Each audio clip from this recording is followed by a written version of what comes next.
Les copains, aujourd'hui on va monter d'un cran.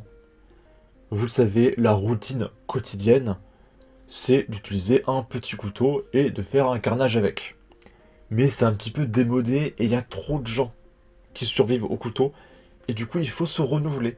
Il y en a qui utilisent des tournevis, il y en a qui utilisent des haches, mais il y en a qui trouvent de meilleures solutions. Par exemple, il y a ce jeune en Écosse qui s'est dit qu'est-ce que je pourrais faire avec une tronçonneuse? Et du coup, on va regarder ça. C'est c'est Massacre à la tronçonneuse en fait. Y a pas de son. Et donc là, on peut voir un mec avec sa tronçonneuse courir après, je sais pas, peut-être un mec.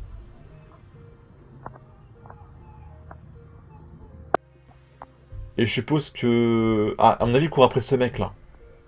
Oui, je crois que c'est un policier. Il part en courant parce qu'il y a un mec qui lui court après avec une tronçonneuse. Tu sais, c'est les policiers qui partent en courant.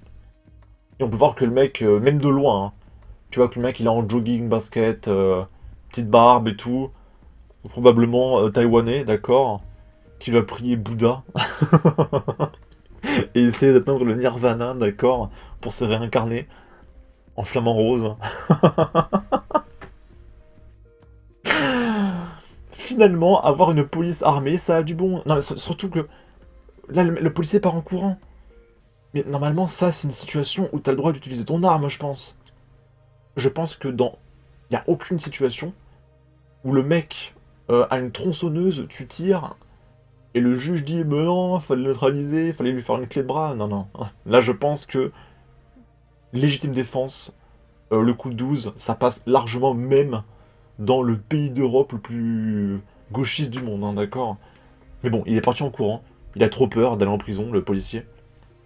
Je sais pas si j'ai dit, hein, mais on est en Écosse. Finalement, déjà dit, mais c'est quoi ces pays européens faibles? Pourquoi ne pas tirer?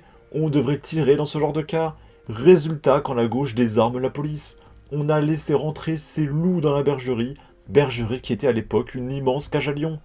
L'escalade, après le couteau, la machette, après la machette, le hachoir, après le hachoir, la feuille de boucher, après la feuille de boucher, la tronçonneuse. Jusqu'où iront-ils? Alors là, j'ai pas envie de savoir quelle est la prochaine étape.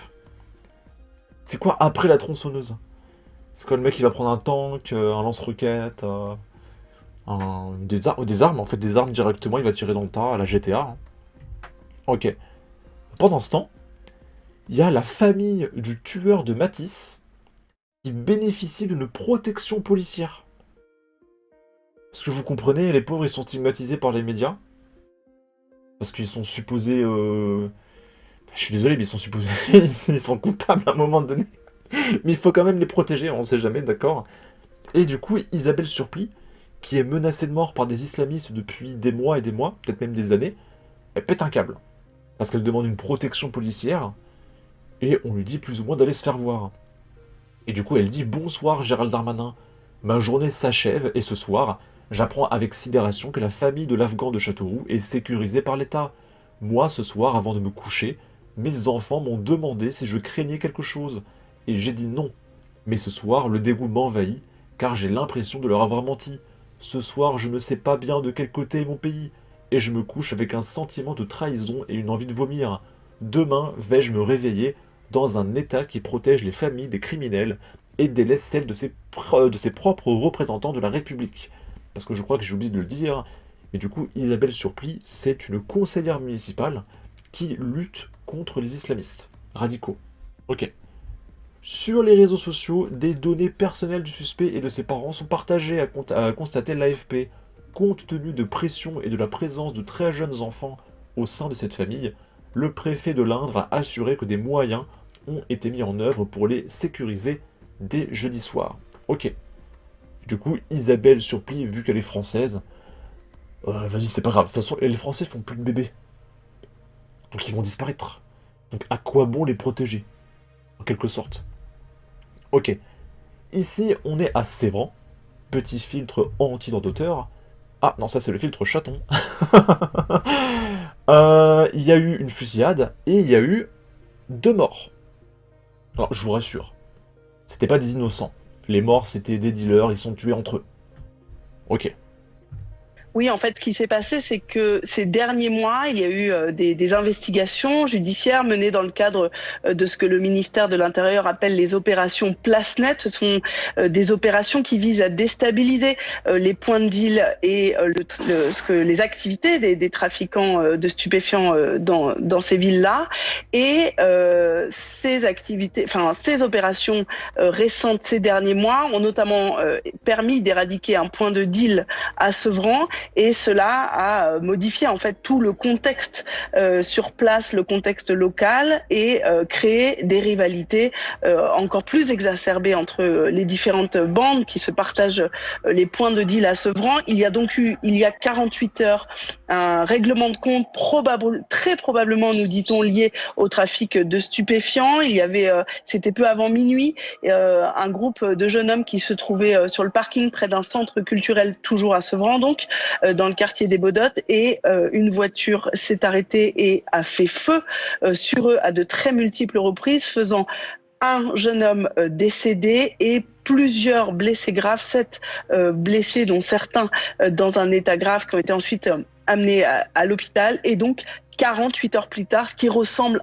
à une opération retour, une opération de vengeance par rapport à ce qu'il y a eu il y a 48 heures. Alors, je dis ce qui ressemble parce qu'en réalité, ce sera aux enquêteurs de déterminer avec précision le contexte de cette fusillade ce soir, qui a fait 2 nouvelles victimes, 2 jeunes hommes, à la fois le contexte et le lien éventuel avec le trafic de stupéfiants. En tous les cas, les 2 victimes, de sources policières, Anne-Laure le disait, sont connues pour trafic de stupéfiants. Donc désormais, les investigations vont se poursuivre, menées comme pour vendredi dernier par la brigade criminelle parisienne. Alors à votre avis, la LFI, si ils doivent faire un choix, est-ce qu'il y aura une marche blanche pour ces 2 dealers, ou est-ce qu'il y aura une marche blanche pour Martin, 20 ans, qui est mort mardi? Non, je sais plus. Le 1er mai, excusez-moi. Il y a trop de morts, je suis perdu. Qui aura droit à une marche blanche? Bon, les dealers, à mon avis, je pense. On va regarder les commentaires. Sévran géré par les socialo-communistes depuis 30 ans. Je dis cela, je dis rien. Tant que ce ne sont que des dealers qui s'entretuent, ça me va. Voilà ce qui arrive aux trafiquants de sandwich quasi quotidiennement. Ah, c'est ça la nouvelle Franzaoui d'Omar Siphon. Rien de spécial à Sevran, c'est la routine depuis 30 ans. Si seulement ils pouvaient juste se flinguer entre eux, sans faire de victimes collatérales totalement innocentes, qui n'ont rien demandé à personne. Comme ça ferait le ménage de tous les cloportes et divers sacs à merde. Next. Bon ben tout est dit, next. Bref, en tout cas, Oui, en fait, ce qui n'hésitez pas à donner votre avis, votre opinion, partager, like, commenter, ça aidera au référencement de la vidéo sur YouTube. Abonnez-vous, suivez-moi sur Twitter, et à la prochaine pour de futures vidéos. Ciao.